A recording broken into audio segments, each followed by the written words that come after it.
Es bien curioso lo que pasa en Brasil.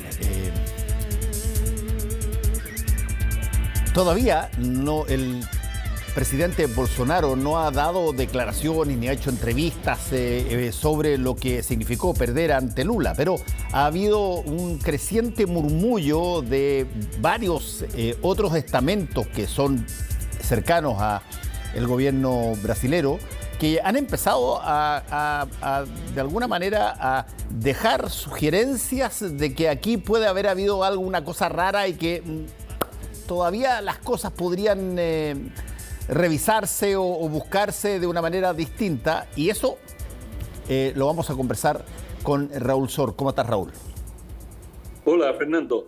Sí, bueno, la situación en Brasil, hay mucha especulación porque el Partido Liberal, que es el partido de Jair Bolsonaro, ha presentado una demanda en la cual plantea de que más de 200.000 urnas deberían ser anuladas. Esto solamente referido a la segunda vuelta, porque como recordamos, en Brasil, al no tener mayoría absoluta, ninguno de los dos candidatos tenía que ir a una segunda vuelta.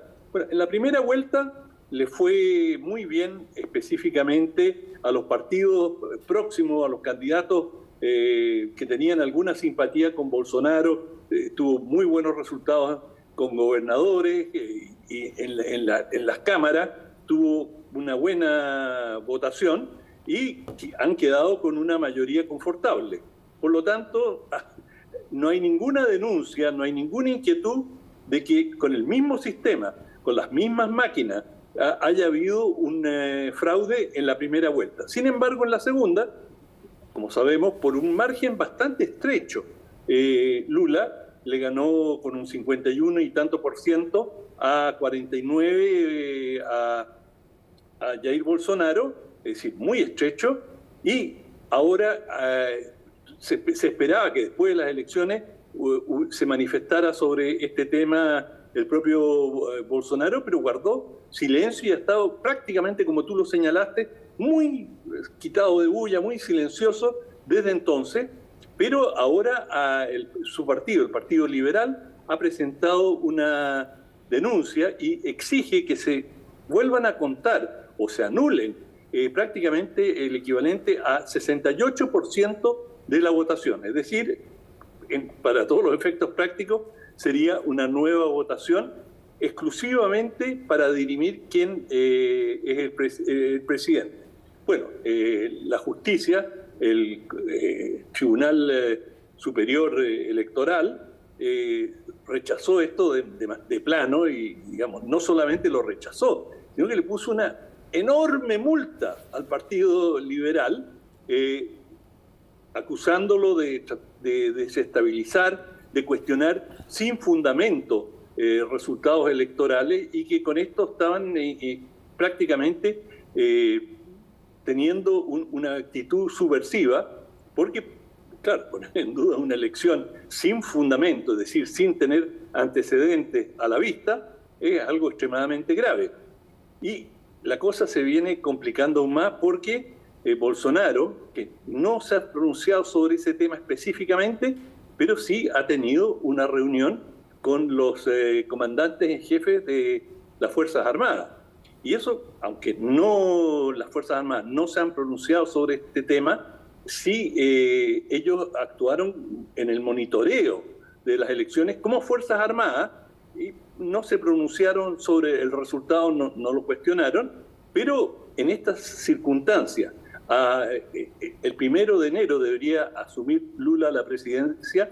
En todo internacionalmente ha sido recibido como presidente electo, ha recibido todos los honores, todas las distinciones. Él estuvo precisamente en la COP27 y ahí lo recibieron, pero en forma clamorosa. Pero mientras no tienes el poder, mientras no estás en el Palacio Presidencial, bueno, hay gente que teme que podría haber alguna conspiración en curso. Tampoco hay evidencia de que eso esté ocurriendo.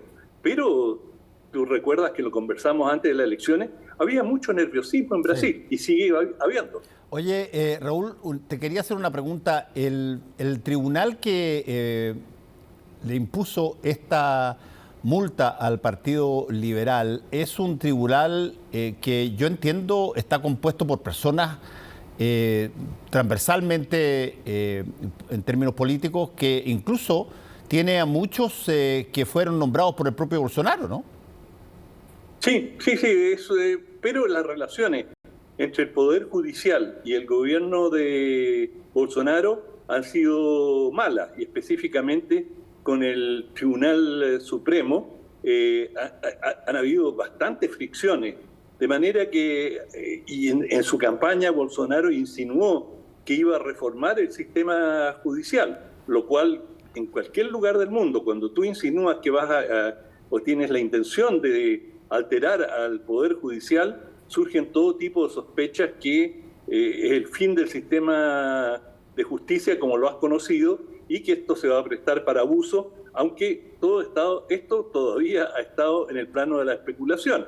Pero siempre es delicado, también en Chile, cada vez que políticos se han pronunciado sobre el sistema judicial, bueno, en general, la Corte Suprema o la instancia pertinente se pronuncian y llaman la atención y refuerzan este concepto de la separación de poderes, y que al Ejecutivo no le corresponde estar apuntando con el dedo al Poder Judicial. Oye, que eso es considerado intimidatorio. Sí, y para muestra, en el caso chileno, mira tú lo que pasó con el proyecto de la Convención Constituyente, hombre. Ahí hay una serie de materias que tienen que ver con reformas a los poderes de justicia, de distintos justicias en muchas cosas, y una de las cosas que más aparecieron en las encuestas que habían tenido en cuenta las personas que votaron por el rechazo era justamente la alteración simultánea, por ejemplo, de los sistemas de gobierno y los sistemas de justicia.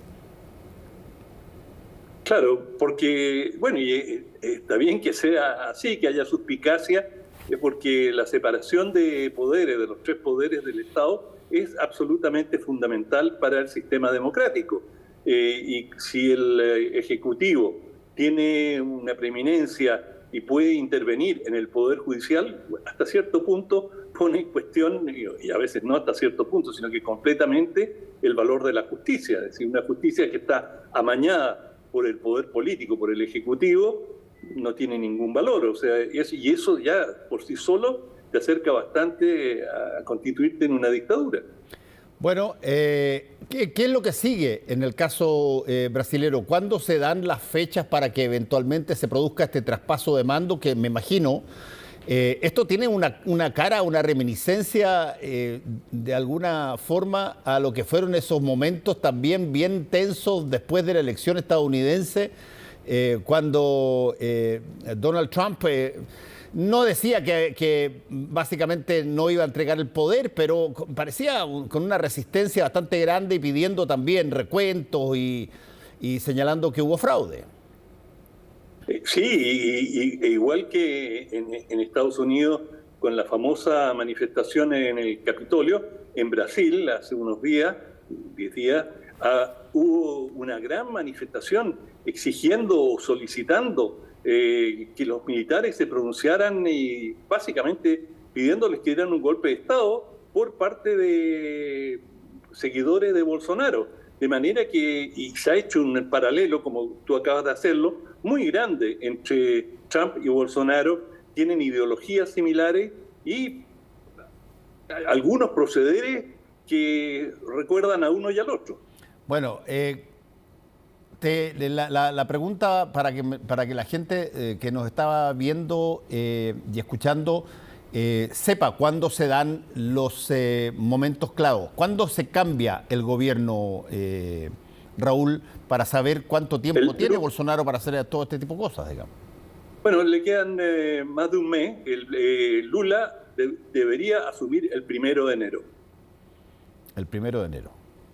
Y mientras tanto, un espacio ahí para las maniobras. Mientras todas estas cosas están pasando en el ámbito, si tú quieres, del presidente que va a salir, ¿Qué cosas han pasado con respecto al presidente que va a entrar? ¿Ya está nombrado el gabinete o tiene más o menos claro quiénes lo van a acompañar?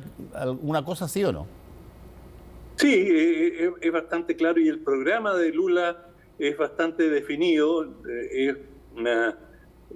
Está resucitando las cosas que hizo antes, es decir, reforzar la bolsa de familia. Y el tema, bueno, fue en parte porque asistió a la conferencia de COP sobre el medio ambiente, pero allí reforzó en forma muy clara su vocación de defender la región del Amazonas y parar la deforestación y la colonización masiva que está teniendo lugar, especialmente por sectores ganaderos, madereros y también alguna minería, aunque en menor grado. Y proteger a lo que se ha llamado el pulmón del planeta, de manera que eso ha sido lo más prominente que ha planteado Lula desde la elección, pero ciertamente ya él tiene una alianza política, no ha nombrado su gabinete, pero hay ya algunas indicaciones quienes van a ocupar algunas de las carteras clave. Muy bien, estaremos atentos entonces a lo que pasa con esta queja del Partido Liberal y la multa, por supuesto, que le aplicó el tribunal. Y bueno, porque estas cosas no necesariamente quedan en donde están, sino que son líquidas, pueden tener algún grado de movimiento que esperamos no conspire contra la democracia brasileña. Ojalá, sí. Muchas gracias, Raúl, que te vaya bien. Ah, pero tú tienes libro día jueves. Tienes book. Así es. Ya, vamos al book. Tengo book y no solamente un book, sino que tengo una joya. Un libro que me ha fascinado y que se llama Revuelta. Y es de un israelí, Nadav Eyal. Y, digamos, la bajada de título es Desde las trincheras del levantamiento mundial. Es un libro, primero es un periodista, escribe, pero extraordinariamente bien. Su redacción es envidiable. Frases muy bien formuladas, es muy ameno y muy culto. Y él es un discípulo directo de otro autor que yo también me vuelo con él, que es uno de los mejores autores o ensayistas recientes, que es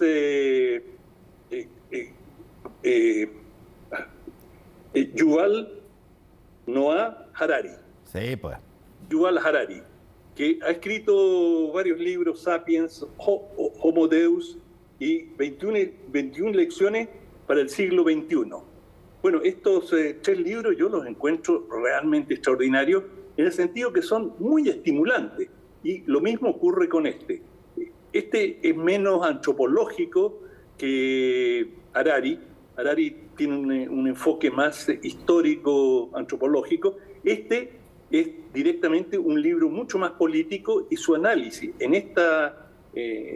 la revuelta se refiere al rechazo relativo que ha tenido la globalización. Y su análisis pasa por distintos lugares del mundo y por qué hay este rechazo cultural, político, económico, social, es decir, las distintas razones que han hecho que un proceso que mucha gente pensó que era un proceso continuo, que iba a mantenerse en el tiempo, ahora se ha ralentizado, está mucho más lento, y no solamente más lento, sino que hay corrientes muy fuertes, contrarias, y cuando digo corrientes, en la política se han elegido, bueno, hablando de Brasil, Bolsonaro hasta cierto punto era un antiglobalizador, ciertamente el presidente Trump, y así,